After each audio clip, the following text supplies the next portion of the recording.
Who's responsible for gathering the evidence in a case?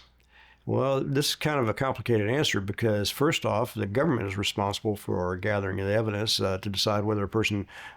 should be accused of a crime or be tried for a crime. But once the person is has been accused of the crime, indicted, or charged by information or complaint in a misdemeanor, and appearing in court, then it's going to be incumbent on the defense attorney to make sure the government complies with their responsibilities. The government is responsible for disclosing the evidence in the case to the defense, but you must have expert representation to make sure that the government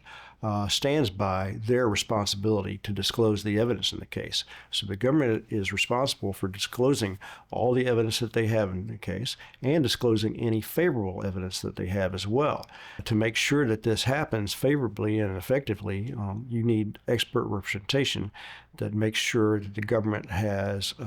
first off, that they have demanded that the government disclose all the evidence that they have in the case, then make sure that the government complies with that demand, then determines whether or not it looks like there's other evidence that should be disclosed or other evidence that's not being disclosed. So it's incumbent on the defense attorney to make sure that the government complies with their obligations to disclose the evidence in the case.